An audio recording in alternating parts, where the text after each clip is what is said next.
I think the schedule is not great for a player like Joel Embiid, who, typically doesn't play, back to back to back to backs. And now you've got, he's going to have to play in every game for the rest of the season if they want to win a chip. And yeah. Or, I mean, you know what? It's not like you guys don't have formidable backups. Because, I mean, I've heard the announcers saying they might give Barlow some more burn. And Barlow, somebody that I know can stretch the floor. Andre Drummond has shown Barlow can't shoot. I won't say he could stretch the floor. He can't shoot. He can't really. He can play a little bit with Joel. He's not really big enough to match up against the other team's biggest. Like, for example, with the Knicks, those guys are just going to body him in a way that he's not going to be effective. It would be great if he had an outside shot, but he really doesn't. That's why he was a two-way contract player for most of the year. Like, he can't shoot from the outside. Now, you're talking about Drummond. Drum got millionaire. I never heard that. Is that what you guys call him in Philly? Drum That's what I call him. Okay, I like that. I like that.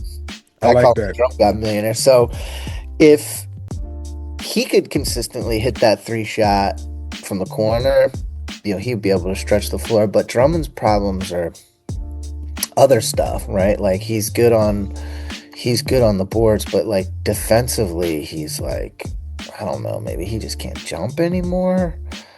I don't know. He's not a very good rim protector. I feel like he gets okie doke constantly. You look at Dembona, who's the other backup, and he's just like kind of a big thug. He comes out and he's got like a foul within like 30 seconds. What was it last night? Five fouls in 6 minutes or something like that? I mean, I get it. Give us fouls, but I mean, and he can't shoot either. So, that's a tough thing. Talking about three, fives that stretch the floor with the 3-ball, Cat's probably the best, right? So that's a tough thing. I think they're going to burn Joel every single time because he doesn't really come out to the perimeter to play much perimeter defense. And if he does, they kind of just scoot by him. And that drop coverage, that's what they've been doing. Like, jump Brunson. If Joel doesn't step up, Brunson's knocking down a 3. And if he does step up, they're going right by him. He's going to get punished on that. Because he's also, I mean, maybe like prime Joel would be better. It's interesting because Bona and Drummond both have like a decent set of like, perimeter defensive skills, but they're not that good. And once you get out there and you get burned by Brunson once or twice, then you're going to drop, and then he's just going to drain threes. So... And, I'd like to say that there are a few other obstacles that are, that you guys didn't really have to deal with the last time, which is a new and improved OG Anunoby, who was really, really, really put work in his game. And he'll tell you every time they interviewed OG in a post game after we won, what's been the difference? He said the same thing. I put the work in my game this summer, and you're seeing the results.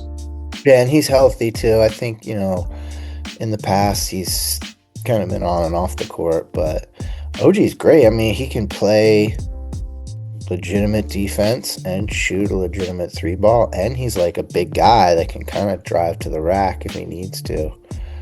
I like him a lot. I like him as a player. I'm not a Brunson fan. Like, I don't know. Like, the small guards are tough for me as a Sixers fan, as somebody that rooted for Iverson for all those years. Like, that's a tough thing, man, and they don't really ever deliver, So your team needs to have an OG. You need to have a Cat. You need to have some other options there because undersized guards, is he going to be able to hunt a Joel Embiid here or there? Yeah, but he's also going to get swatted by Oubre. You know what I mean? He's gonna have issues there where he's just a smaller guy on the court. So it works when he's got other pieces to play with, but if he's the only thing, like he's the only thing cooking, he's like Brunson went for 49 tonight, but no one else scores. That ain't good. And that is one thing that not only the Knicks have changed from a personnel standpoint, but Mike Brown has changed from how we run our offense. That was the Tom Thibodeau offense, and I love Thibodeau, but I'm starting to now see, and especially these last 4 games, and I saw one sports analyst say today that what they see is reminiscent of the Golden State offense when Mike Brown was there, and they're using Cat in the Draymond Green role. And I'm realizing, like, yeah, we're doing a lot more of the offense running through Cat at the top instead of just Jalen Brunson dribbling for 17 out of the 24 seconds to either bail us out or pitching somebody in the corner for them to bail us out. Right. Have him run around like Steph. Exactly. Run around, a couple of screens. Now he's in the corner open for a 3. Or if not, we've got constant motion because the play actually is to go to OG, and that's that play they're running in that left corner where Jalen Brunson actually sets the rub. If both defenders go to the basket with OG, Jalen Brunson's open the corner for a 3. If only one defender goes, we've seen time and time again in the Atlanta series, and even last night when they tried to put Paul George in him, OG's just too strong. Yeah, it sucks to have a really good Paul George game and lose for us, right? Like, he's sort of been hit or miss, but you know, I don't know what he sunk, like maybe 4 out of 5 threes or something like that. Yeah, he was on. We need that when everyone else is hot. Like, it took a while for Maxey to get going, which I feel like, I don't know if that's prescribed and they do that all the time, but it seems like whenever Joel's playing that it takes him too long to get going.